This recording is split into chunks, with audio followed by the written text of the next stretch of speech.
زنا کی توبہ کیسے قبول ہوتی ہے؟ ایک آدمی سے زنا ہو گیا، وہ رسول اللہ صلی اللہ علیہ وسلم کے پاس آیا اور عرض کرنے لگا، یا رسول اللہ صلی اللہ علیہ وسلم، میں زنا کر بیٹھا ہوں، بھول ہو گئی ہے، میں کبھی زنا نہیں کروں گا، اب مجھے کیسے معافی ملے گی یہ بتا دو۔ پھر حضور صلی اللہ علیہ وسلم نے فرمایا، صرف ایک کام کر لو، تمہاری توبہ قبول۔ بسم اللہ الرحمن الرحیم۔ ناظرین، زنا اسلام میں بہت بڑا گناہ ہے، لیکن اللہ تعالیٰ کی رحمت اس سے بھی زیادہ وسیع ہے۔ اگر کوئی شخص سچے دل سے اپنے گناہ پر نادم ہو کر اللہ تعالیٰ سے معافی مانگے اور آئندہ ہمیشہ کے لیے اس گناہ کو چھوڑنے کا پختہ ارادہ کر لے تو اللہ تعالیٰ اس کی توبہ قبول فرما لیتے ہیں۔ حضرت ابو امامہ رضی اللہ تعالیٰ عنہ روایت کرتے ہیں کہ ایک نوجوان نبی کریم صلی اللہ علیہ وسلم کی خدمت میں حاضر ہوا اور عرض کیا، یا رسول اللہ، مجھے زنا کرنے کی اجازت دے دیجیے۔ صحابہ کرام رضی اللہ تعالیٰ عنہ یہ سن کر ناراض ہوئے، لیکن نبی کریم صلی اللہ علیہ وسلم نے فرمایا، اسے میرے قریب آنے دو۔ جب وہ قریب آ کر بیٹھ گیا تو آپ صلی اللہ علیہ وسلم نے نہایت محبت اور حکمت کے ساتھ فرمایا، کیا تم یہ پسند کرو گے کہ کوئی تمہاری ماں کے ساتھ ایسا کرے؟ اس نے عرض کیا، اللہ کی قسم، ہرگز نہیں۔ آپ صلی اللہ علیہ وسلم نے فرمایا، لوگ بھی اپنی ماں کے لیے یہ پسند نہیں کرتے۔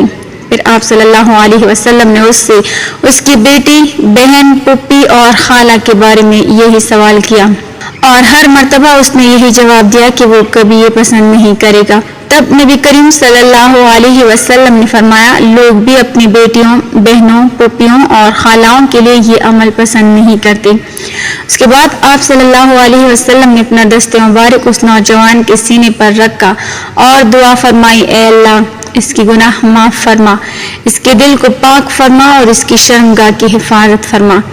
راوی فرماتے ہیں کہ اس دعا کے بعد وہ نوجوان کبھی اس گناہ کی طرف مائل نہ ہوا۔ ناظرین، نبی کریم صلی اللہ علیہ وسلم نے فرمایا، ہر انسان خطا کار ہے، لیکن بہترین خطا کار وہ ہیں جو کثرت سے توبہ کرنے والے ہیں۔ اس لیے اگر کسی سے کوئی گناہ سرزد ہو جائے تو اسے اللہ تعالیٰ کی رحمت سے مایوس نہیں ہونا چاہیے، بلکہ فوراً سچی توبہ کرنی چاہیے۔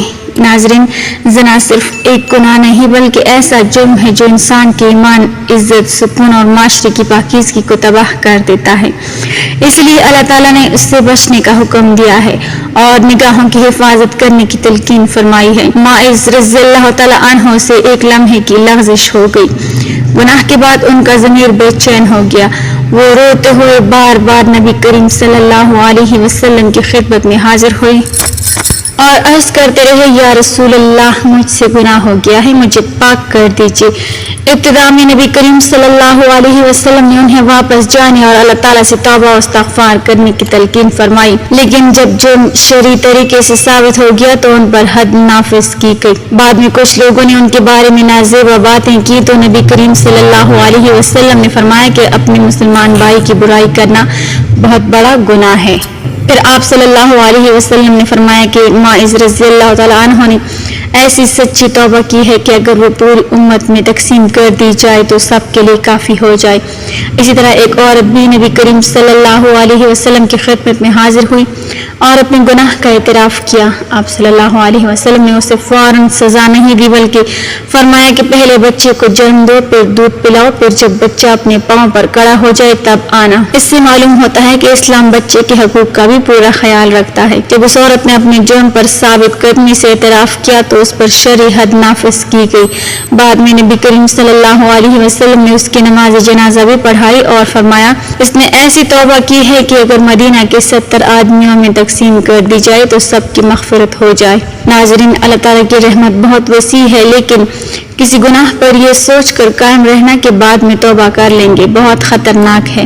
کسی کو معلوم نہیں کہ موت کب آ جائے، اس لیے اگر کسی سے کوئی گناہ ہو جائے تو فوراً اللہ تعالیٰ کے حضور سچے دل سے توبہ کرے، ندامت اختیار کرے، آئندہ اس گناہ سے ہمیشہ کے لیے بچنے کا عہد کرے اور نیک اعمال میں لگ جائے۔ اللہ تعالیٰ ہمیں ہر قسم کے گناہوں، خصوصاً زنا جیسے کبیرہ گناہ سے محفوظ فرمائے، ہماری توبہ قبول فرمائے اور ہمارا خاتمہ ایمان پر فرمائے، آمین یا رب العالمین۔ ناظرین، کمنٹ باکس میں اللہ تعالیٰ کے 99 ناموں میں سے ایک مبارک نام ضرور ٹائپ کریں اور اس پیغام کو دوسروں تک بھی ضرور پہنچائیں۔